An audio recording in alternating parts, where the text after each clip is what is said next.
Everything Chris. Everything Chris. Everything Chris. Everything Chris. Everything Chris. Everything Chris. Everything Chris.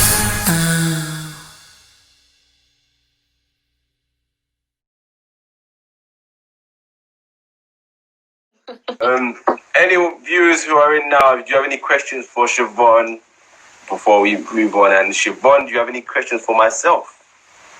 No, I guess not. I just think it's like kind of, I feel like we do need a platform to share.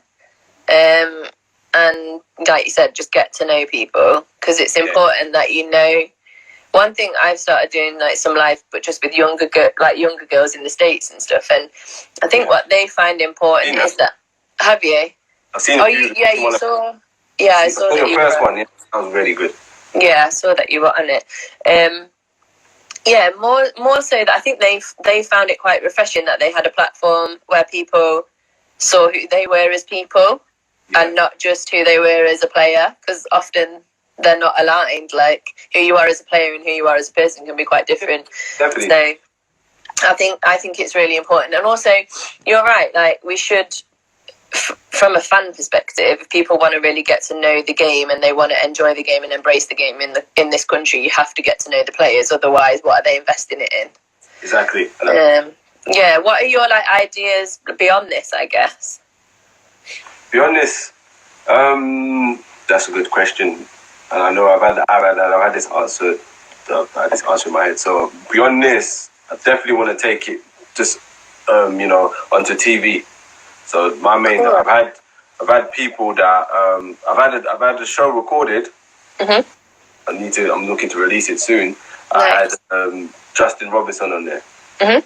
My first guest, as first basketball guest anyway. Because initially I was going to do all sorts of basketball and music artists and stuff. But then when I sat with my team, they said it's best if you go basketball, because there is a big hole there. Huge hole market. What you trying to do? So I want to definitely get it on YouTube, get nationally known, and also, other than that, I want to go to the games, if you know what I mean. Turn up to the games where I can do my interaction with the players, live games, so pre-game, during the game, and then post-game. So, yeah, because I think pre-game and post-game, that's people love to watch the games and stuff, but that's what people are interested in, like what actually happens behind the scenes. Yeah.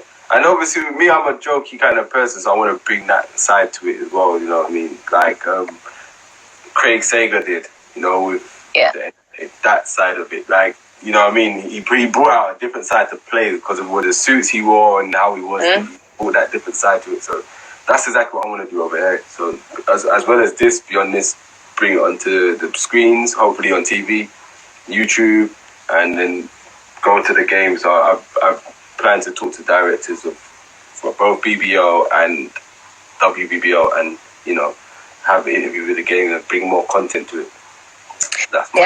I think it's good having like a sense of, it's always helpful to have like a sense of humour around stuff as well, because I think you can touch on different topics that people wouldn't necessarily be comfortable talking about.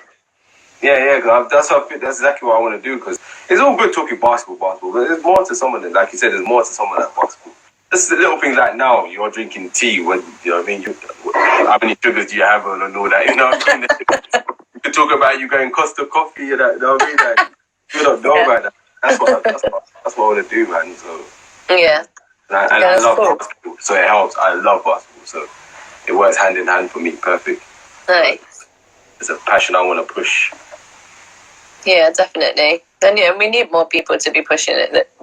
It's better to have more than less, and right now we don't have enough. Definitely. So. And what you're doing, I saw that. I thought that's amazing. Push that as well. I'll push that. I'll help you push that as much as I can. And thank you. Yeah, I just feel like not so many kids want to go out to the States now, and I think it's become sort of a thing where it's I just want to go to the States, and there's no real thought process behind it. Yeah. And they don't know what it's actually like, how hard it actually is. That's a good idea. Get them to see the other side of it. Yeah. Mm-hmm. And they're not going to listen to me, right? I'm like 33. I did it, however many years ago. I'm not going to say. But it's different when someone that's like there now is like, do you know what, this is actually quite tough and this is what's tough about it. So hopefully they'll like this more chance of them listening to people of their own age and getting valuable advice from them. Give them something to think about. Like, think about more why you want to go see it. Don't just go because it's for the sake of going. Yeah. Exactly. Yeah.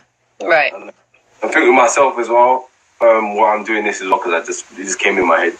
The visuals. I want people to see the visuals. It's all good talking about it, and the podcast thing is good because there's a lot of people doing podcasts. But visuals. I want people to see the players, see what we're doing, see the interactions, and that's the best way, I think.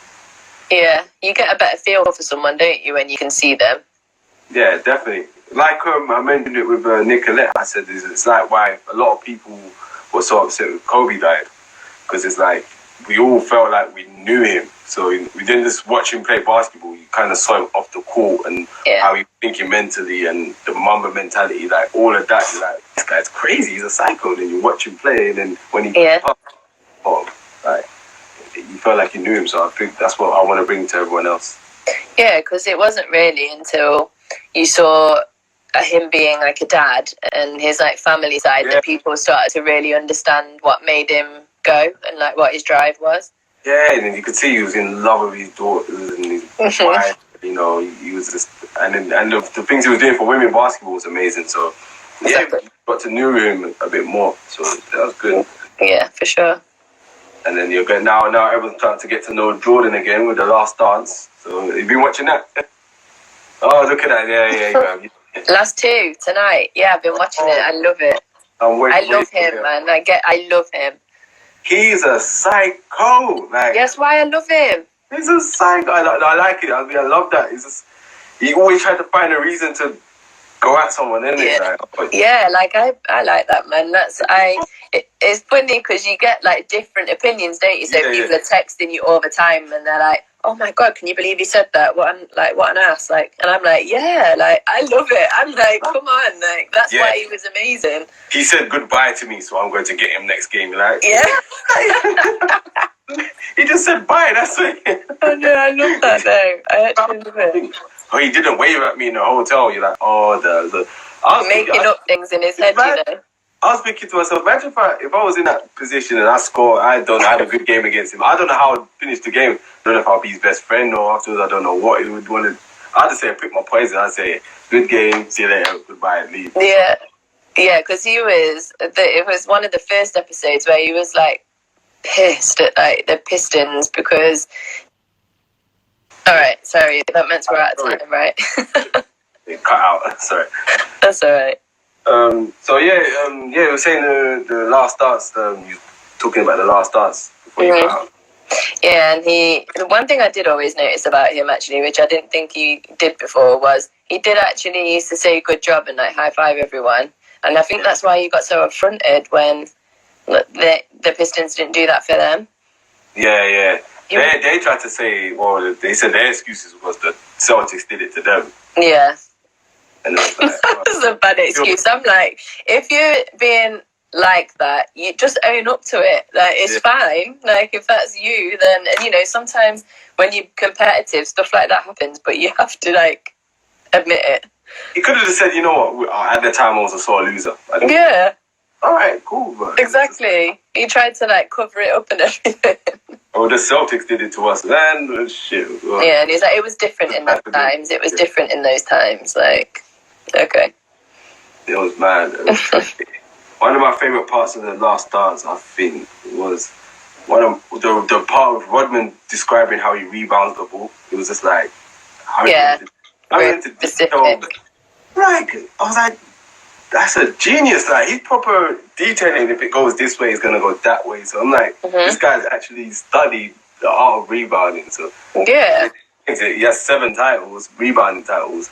Yeah, he was an absolute monster, wasn't he? But yeah, because I don't think people teach rebounding enough. You know, like we'll tell the kids that if someone is in the right corner and they shoot it, it's very often going to go either over the other side of the basket or come out towards them. Like you have to be the best rebounders position themselves as people are shooting, don't they?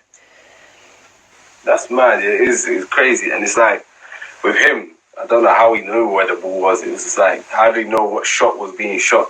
You know, it was yeah. Some people just have that knack as well, don't they, of being around the ball.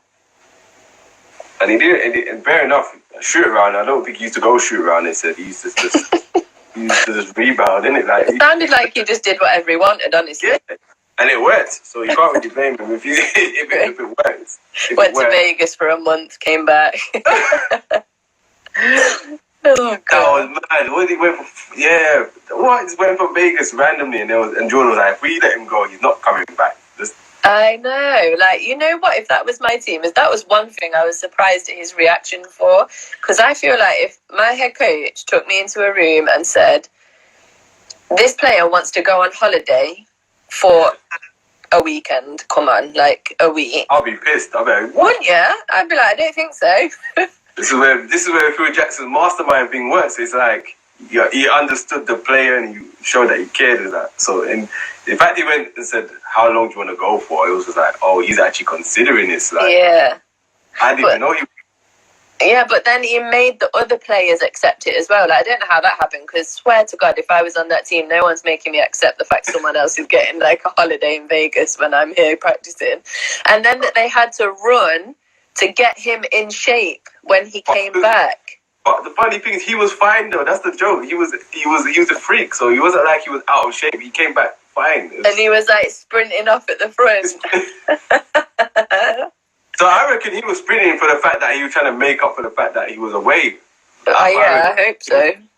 But that's bad, man. That would not be okay with me, man. Not be. I get annoyed when like our young ones have got. You don't plan holidays in the middle of the season. Like you're playing. Like you know that the season starts and ends here. Like what are you doing? You're running around. Oh my God. And he's getting paid stupid amounts of money. Oh man, that was surprising, man. But yeah, the last two tonight is gonna be a good one. I know, I'm excited. That's ending so soon. Well, I know, me too.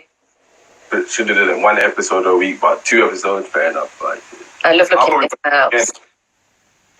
I'll probably watch it again. I end up watching a lot of documentaries. I watch a lot of championship documentaries and NBA, so they're good. So, I like the 30 for 30 stuff on ESPN. Yeah, that's good as well. Some of them are amazing. That's good. Yeah, I do watch a lot of documentaries. I love it, man. So apparently they get the Kobe one coming out, I think. But really? Yeah, I think for his last 2 years, they reckon. And I think Dwayne Wade's doing the one as well for the Redeem team as well. So imagine if you could just say, okay, this is my last season, and pay someone to follow you around and document it. Yeah, they could afford that as well. So no. That'd be awesome. Huh? LeBron should do that in his last season, I reckon. I feel like he's probably documented every single year, honestly. Like, he's on top of that stuff. He's probably got a documentary for every single season ready to go when he retires. True. Probably has that well thought ahead, isn't it? Yeah. It's been anyway. Siobhan, it's been a great one. Well, thanks for inviting me on. Oh, thank you for your time. Thank you for coming. No problem. Oh, no problem. Definitely. When's the next podcast? So it is on Thursday with Macy Spinks at 8 p.m. Okay, I'll tune into that one. I'll put a reminder. Definitely. And I've got all yours because you've released all yours, haven't you? Yeah. It's in everyone's face now. It was like, I can see it. I'm like, yeah, cool. I've got more to release. I've got to do some more. So I've got some guests on tomorrow. So that's going to be interesting. Good.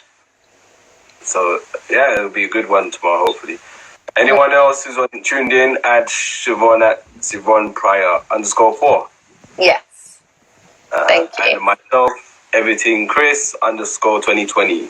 And that's my one. And if you want to ask me any questions after this, yeah, I'll answer them. And Siobhan, thank you again. No problem. Hope you well and stay safe. So stay in touch. You too. All right. See you later. Peace. Bye. Everything Chris. Everything Chris. Everything Chris.